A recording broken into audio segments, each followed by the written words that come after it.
Hey guys, welcome to another video. Today we're going to be talking about TBC raid comps. It's just kind of how the meta shook out over the expansion of all of Classic TBC, and like what is the perfect raid comp these days. And for Season of Mastery, like what should you do to adjust to this new meta that we've built. This is a full recap of how it all turned out, and if we were building a brand new raid comp, starting over from scratch, what would we change, and how exactly does it look like now? Now, just to start us off, I just want to point out that my boy Simonize, shout out to you, Simonize, absolutely love you. He just recently put out this article at Wowhead, just recapping all of T6, which is great. And that's kind of the inspiration to this video, kind of talking about the DPS breakdowns between, boss damage. He goes over overall damage, big parsing, difference between Supremist damage here and then Asgalore damage on the right. Just kind of a massive difference between like casters and physical. And at the end of the day, truthfully, like a balanced raid comp does work out really well in your favor. There's also one big caveat to all this is that things were super, super easy at the beginning of TBC. Look at us now. We just finished clearing Sunwell and we had to bring 7 healers. 7 healers was a pretty much agreed upon standard recommendation for all of Sunwell. And so just keeping all those things in mind, what would we do and how would we build a raid comp moving forward with all this knowledge now, looking back in hindsight? Well, just to go back, I found some videos of old people, a year ago before TBC came out or the moment Classic TBC came out, giving their recommendations on raid comps. And you can see here, look, this guy, Happy Go Time, 10,000 views on YouTube. This guy had a recommendation, pretty good looking raid comp, honestly. Overall, pretty good. Just some things to note. He didn't have any Fury Warrior in this raid comp. He only had 1 Mage, 4 Warlocks. That's good. And he brought a Protection Paladin. Just some things to note. A lot of that has changed. And let's see, Scotty J, my boy Scotty, love you, boy. Scotty had a lot of things that were just straight up not meta at the end of the day. Bringing 3 Beast Mastery Hunters. Now, old school did prove that stacking Hunters for the race to World First and Sunwell was really advantageous for them.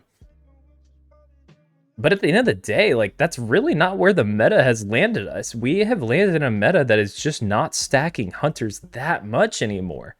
A lot of Hunters maybe played Hunter in Phase 1 thinking Hunter was going to be really good, and have since then kind of re-rolled off of it. Another couple things to note is there is a Protection Warrior here.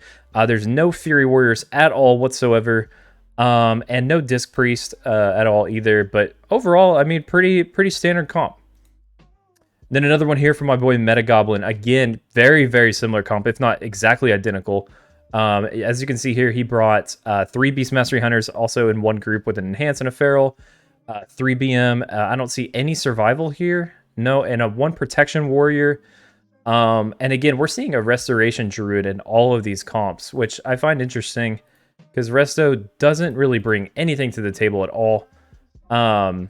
So yeah, there's just kind of a lot that's really shaken out over the expansion. So let's go ahead and build that perfect raid comp, looking in hindsight. Now that we know everything that we know now, let's start over from scratch. I get the cheat codes of having the knowledge of today to build the perfect raid comp. So let's do it together. Okay, boom. Let's start off with our tanks. So the meta has basically removed Prot Warriors from existence. Does that mean Prot Warriors are bad? Nah, sorta. It's just because a lot of things in TBC can be solo tanked. If they can be solo tanked, then your Prot Paladin can do it, and your Ferals can DPS.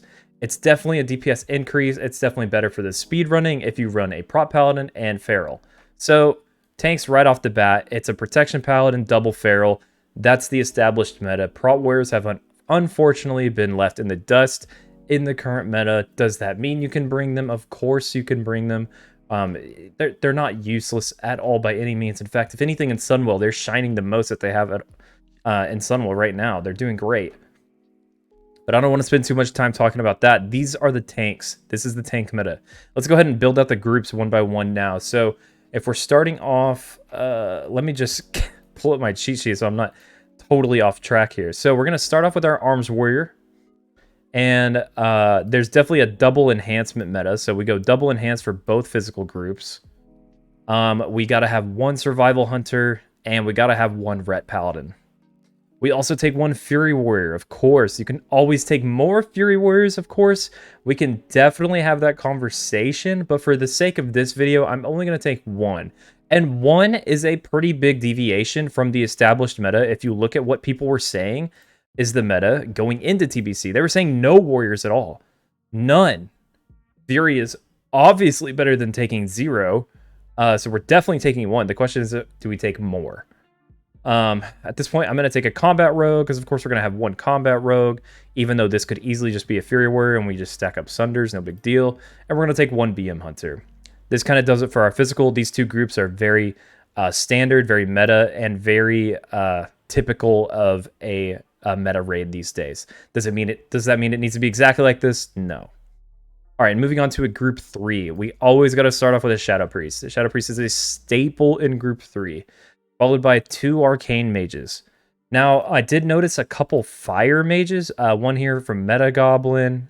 Oh, and only 1 mage here from this guy. So the deviation for Arcane double is not too far off from what we were thinking, but taking any more than 2 mages might be kind of grief. You might miss out on something along the way, but 2 Arcane Mages is definitely the established meta, and your mages need their own Resto Shaman, of course. This is their mana bot group. Now, that 3rd spot could be a lot of things. In this situation, I'm going to put our Circle of Healing Priest.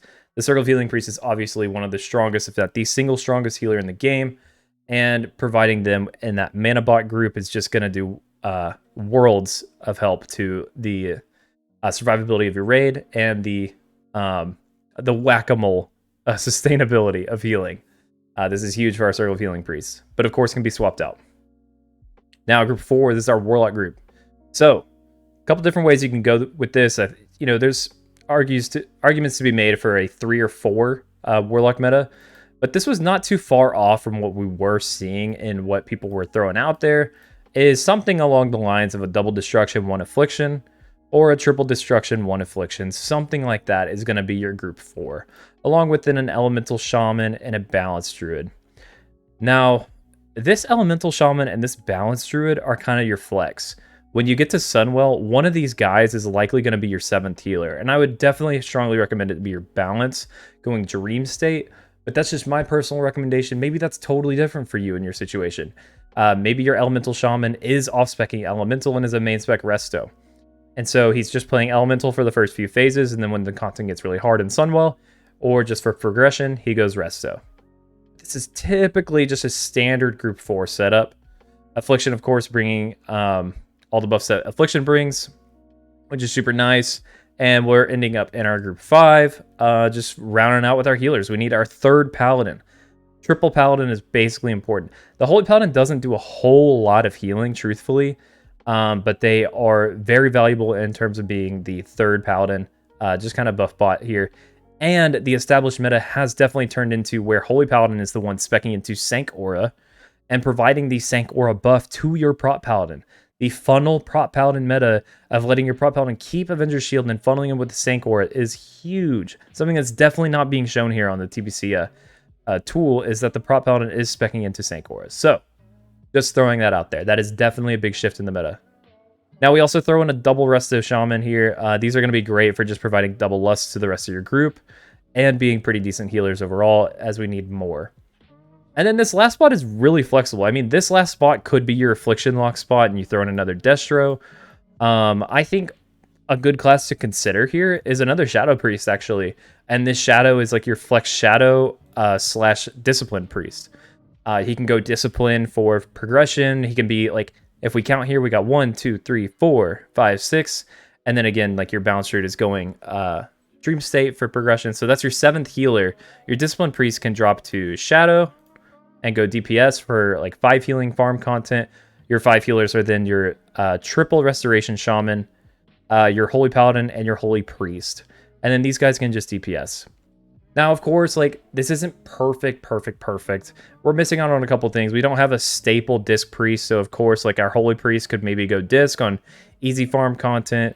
Again, this guy could go Disc, but for the most part, this is the meta. This is what we've established as the classic, just staple raid comp right here. And of course, one thing I forgot to mention is this could be a Resto Druid. Personally, I'm kind of against Resto Druids. I think they're just a little useless to me, although they do provide another Innervate for your team if you need it. But that's kind of it. If we look at my boy Jordy, who's in my guild Fusion, he was recommending this raid comp for all of Sunwell. And so far, yeah, green light there, man. It worked out great. And that's basically what I'm recommending here. The only difference being is this Restoration Druid spot. I'd probably sub it for Disc Priest. That's it. This is the meta. That's what you know.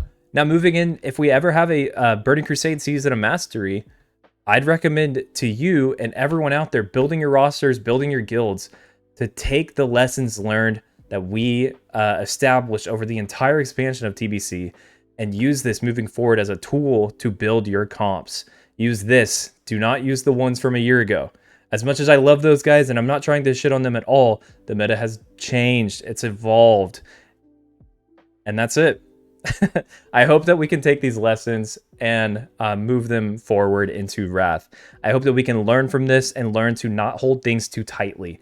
I think moving into TBC, people were way too caught up in the fact that Fury Warriors weren't desired. And then when Fury Warriors ended up being good, everyone was like, oh my god, Fury Warriors are good. Like, you guys were wrong, like, blah, blah, blah. Like, okay, that's fine. Like, making a big deal out of it just shows that you were holding on too tightly to it. Like, we need to relax. Moving into Wrath, it's really easy to re-roll. If you want to prepare to play something early and then re-roll to a better class later on, like, go for it. Go for it. Let's just take our time. Know that the meta can shift. Whatever I tell you is the meta in Wrath, be prepared for me to be wrong. I can be wrong, and it's okay. Don't bring pitchforks and riot at my front yard if I'm wrong. We need to be prepared. I'm trying to tell you, like, be prepared if we're wrong. Now, at the end of the day, like, the meta didn't really change all that much. What I'm showing here is not much different than what these guys were saying. People like to think the meta was explosively wrong and changed so much, but it really didn't. Okay. I feel like that's it. I'm kind of rambling here. We've gone to the conclusion of the raid comp. So that's it. This is the perfect meta TBC raid comp. Use this as you will. And thank you so much for watching. Again, I'm going to be talking way more about Wrath Classic coming up in the future. So if you want to see more content like this, please subscribe to my channel, as subscriptions help me so much. Thanks so much, guys. Peace.